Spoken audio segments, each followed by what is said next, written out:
कुंडली शक्ति जागरण के लिए एकाग्रता बहुत ज़रूरी है। एकाग्रता बहुत ज़रूरी है। जैसे आप सूरज की रोशनी पृथ्वी पे आती है तो अगर वह एकाग्र होके आएगी तो तुरंत जला देगी, पर सूरज की रोशनी पृथ्वी पे आने में धीरे धीरे करके आती है और बहुत सारी जगह अलग अलग जगह पे उसका प्रभाव पड़ता है, जिसकी वजह से वह कोई चीज़ को जलाती नहीं है।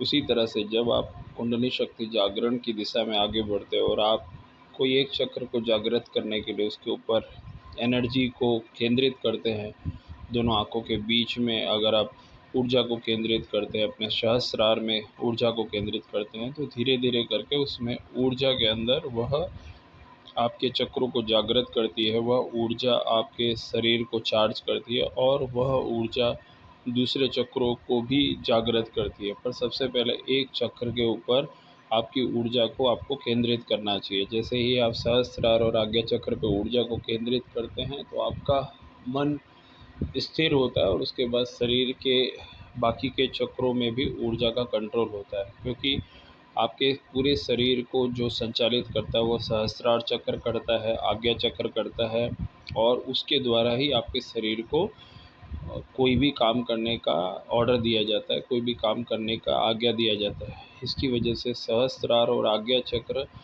मुख्य चक्र होते हैं। उसके ऊपर जब साधक बहुत ध्यान करता है, कोई मंत्रों का विशेष जप करता है, तो धीरे धीरे करके वह चक्र जागृत होते हैं और साधक के अंदर वह ऊर्जा का संचार होता है।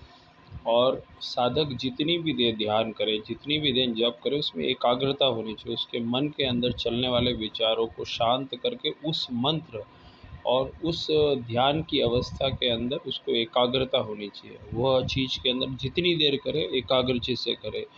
अगर वह 30 मिनट करता है तो भी उसकी एकाग्रता होनी चाहिए। सिर्फ उस समय के टाइम पे निर्विचार अवस्था, वही मंत्रों का जप, वही ध्यान की अवस्था होनी चाहिए, तो साधक को सफलता जल्दी मिलती है।